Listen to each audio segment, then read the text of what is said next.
Ante el saqueo de Roma, el Papa Clemente VII debió aceptar rendición incondicional exigida por el vencedor. El vencedor se incautó como botín de guerra de las ciudades papales de Civita, Vecchia, Ostia, Civita Castellana, Piacenza, Parma y Moderna, que integraban el poder temporal del papado. Para hacer frente a otros gastos, Clemente VII debió recurrir a empréstitos de banqueros genoveses y catalanes, hipotecando la ciudad de Benevento y las rentas eclesiásticas de nopales. Rendido y humillado, despojado y enfermo, regresa a Roma en 1528. Por disposición de la divina providencia, es por esta época lúgubre cuando el Papa apoya a un grupo de franciscanos que desean vivir vida eremita y que el pueblo llamaría capuchinos. La bula está firmada el 3 de julio de 1528. Nuevas órdenes e instituciones. El Concilio de Trento impulsó una serie de órdenes e instituciones para llevar a cabo esa reforma tan anhelada por la Iglesia. Estas órdenes están vinculadas al Papa Paulo III. ¿Cuáles son? Oratorio del Divino Amor. Surgió en Roma en tiempos de León X. Era una hermandad de clérigos y seglares fervorosos, cuyo fin principal era difundir la devoción eucarística y la comunión frecuente, cosas desconocidas hasta entonces.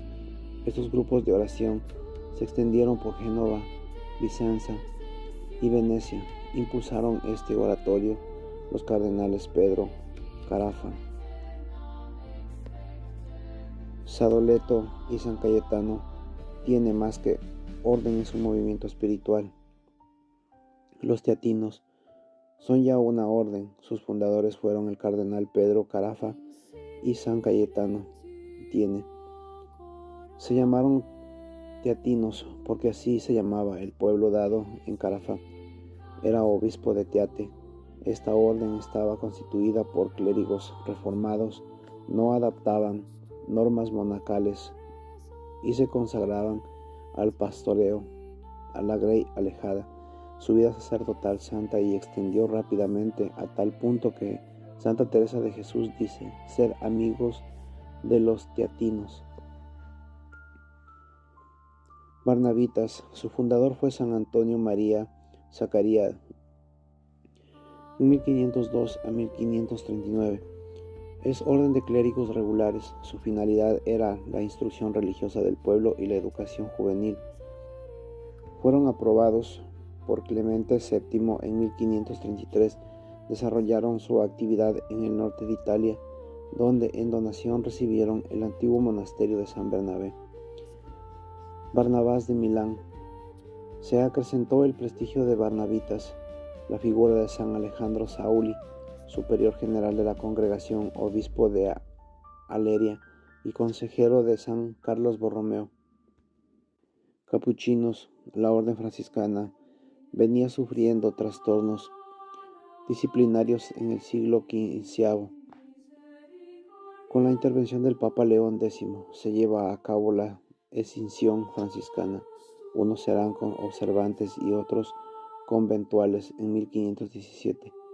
Propulsor de la observancia en Italia había sido San Bernardino de Siena, en España San Pedro Regalado y San Pedro de Alcántara. Fray Mateo de Bascio da Bassi encabezado el grupo de los conventuales para vivir la estricta regla de San Francisco en 1525. Integran al grupo Fray Luis y Rafael de Fosobrone con apoyo de Pedro Carafa. Obtienen la aprobación del Papa Clemente VII en 1526. Se les dominó en un inicio ermitaños franciscanos y más tarde capuchinos, porque usaban hábitos burdos con capucha grande. Viven en pobreza y oración. Esta nueva rama franciscana sufrió mucho de parte de sus mismos hermanos franciscanos Incluso el primer vicario general Mateo y el segundo Luis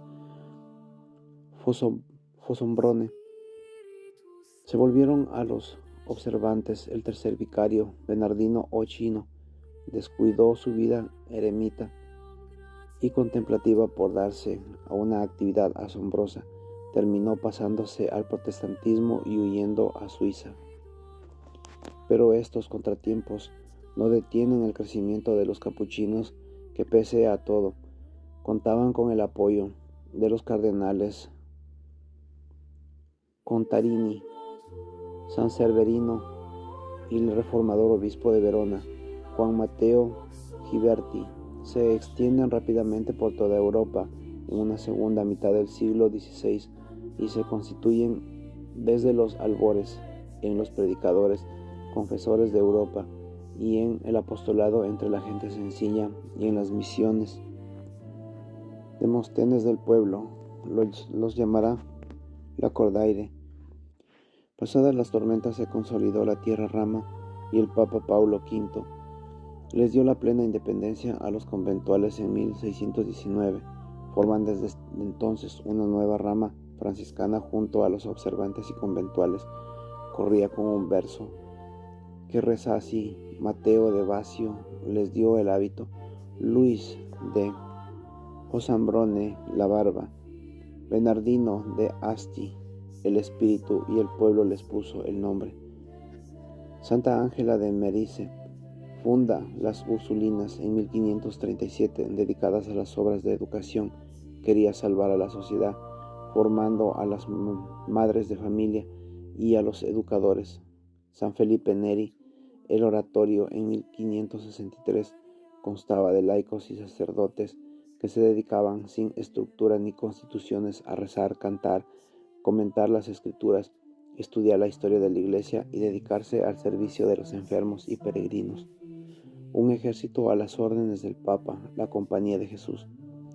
Mención aparte merece la Orden de los Clérigos Regulares, llamada Compañía de Jesús, fundada por San Ignacio de Loyola y aprobado por el Papa Paulo III en 1540. Colaboró enormemente a este esfuerzo de la Iglesia por perseverar y defender la fe católica contra el virus protestante. Fue realmente baluarte firme y seguro del catolicismo. Gracias a ella, Trento se llevó adelante. Su lema lo decía todo: Ad maiorem Dei gloriam, para la mayor gloria de Dios. Su fin, ser un ejército a las órdenes del Papa para la defensa y la explicación de la doctrina católica mediante el cuarto voto de la obediencia rigurosa al Papa. Además, los clásicos de pobreza, castidad y obediencia. San Ignacio puso a su grupo en manos del pontífice. Con este voto, los jesuitas significan su voluntad de respetar todas las necesidades de la Iglesia de su tiempo y en donde les mandara el Papa. Los medios para llevar a cabo el apostolado, los ejercicios espirituales destinados a la conversión de los hombres, la enseñanza en universidades y colegios, las misiones, la investigación cultural y la pastoral en general. Características de la orden. Ignacio agrega un año de noviciado y aumenta la autoridad del superior general. Será vitalicia, suprime la oración coral, vigente en todas las órdenes, pero hace hincapié en la obediencia absoluta, obediencia y disciplina, autocontrol e incansable energía de acción al servicio de Dios. Las constituciones que empezó a escribir el mismo San Ignacio entre 1546 y 1550 fueron confirmadas por la primera Congregación General de 1558 como norma definitiva. La espiritualidad está plasmada en los ejercicios espirituales que han hecho más santos que las letras contienen, según San Francisco de Sales. No crean, sin embargo, una espiritualidad, una nueva tranza en el principio y fundamento del cristianismo. La Compañía de Jesús quedaba organizada bajo la Constitución rígidamente monárquica y centralizada en el general de la orden, elegida por la vida e investido de una autoridad casi ilimitada. Distribuye los oficios y nombra a los provinciales y a los rectores de los distintos colegios. todos quedan sometidos a la entera disponibilidad que determine la obediencia. No tardó en difundirse la nueva compañía. A la muerte del fundador contaba ya con 12 provincias que se extendían desde Brasil al Japón, con más de 100 casas y más cerca de 1000 miembros. La compañía fue los primeros adalides de la restauración católica europea, de las misiones, de las enseñanzas cristianas y de la sociedad. Los jesuitas fundaron gimnasios, colegios, seminarios y escuelas superiores. Su propagación de estudios, Ratio Studiorum, es un modelo de una nueva pedagogía, ya que entonces se presagiaba los grandes místicos. Este siglo vio también nacer a los grandes místicos españoles, Santa Teresa de Ávila y a San Juan de la Cruz, además de otras obras espirituales riquísimas de San Juan de Ávila, San Francisco Borja, Fray Luis de León, Fray Luis de Granada y San Pedro de Alcántara. Es curioso este dato. Mientras en el resto de Europa se organizaba movimientos de rebeldía contra la Iglesia, surge en España una floración de autores espirituales que tiene en los franciscanos su primera representación. Francisco de Osuna escribe el tercer abecedario espiritual, cuyo influjo se hará sentir en Santa Teresa de Ávila y en otros místicos posteriores. Pero donde la mística y la ascética española alcanza su punto culminante en las obras de los grandes santos y escritores carmelitas, Santa Teresa de Jesús y San Juan de la Cruz. Santa Teresa decide llevar a cabo la reforma de su orden y, superando grandes dificultades, después de conseguir un breve favorable de Pío IV en marzo de 1563, establece en el convento de San José, en la misma Ávila, el primero de la Reforma. El Papa confirma la nueva fundación 2 años más tarde y en general de los carmelitas. Juan B. Rossi, padre Rubeo, le da permiso para fundar nuevas casas y aún establecer la reforma de los varones junto a San Juan de la Cruz. En su libro de la vida, en el camino de la perfección, las fundaciones del castillo interior o las moradas, modelos inigualables de la lengua española que pertenecen al tesoro más apreciado de la mística del mundo cristiano. Santa Teresa describe los estados místicos, que el alma puede ser elevada a la suerte, las características de la vida espiritual. Lo mismo hace San Juan de la Cruz en sus conocidas obras Subida al Monte Carmelo, Noche Oscura del Alma, Cántico Espiritual, Llamada de Amor Vivo, en las que, al par de una sana y profunda teología, con la gran belleza literaria describe el proceso interior del alma hasta llegar a los grados más elevados de perfección. Fuera de España, el exponente más significativo de esta literatura espiritual es San Francisco de Sales, doctor melifluo y santo amable a la manera de San Bernardo. Sus tratados de la introducción a la vida devota o Filotea, el del amor divino o Teotimo y sus conversaciones espirituales pasan por modelo de la ciencia del espíritu, que llenan de dulzura la virtud y las ascéticas cristianas. El sueño dorado de muchos misioneros de Oriente, a raíz de nuevos descubrimientos de españoles y portugueses, se abre el periodo grande de misiones que se irán extendiendo por los inmensos territorios de América, Asia y Oceanía. Tanto los reyes de España como los de Portugal tomaron muy en serio su deber cristiano de proveer a la propagación del Evangelio en las tierras recién descubiertas, y a ello les ayuda a despertar misiones de las órdenes religiosas y de no pocos miembros del clero secular. Será pues en el siglo XVI el siglo de las misiones de Oriente, con San Francisco Javier, jesuita a la cabeza, que fue de Goa en 1542, Malaca 1545, Japón 1549.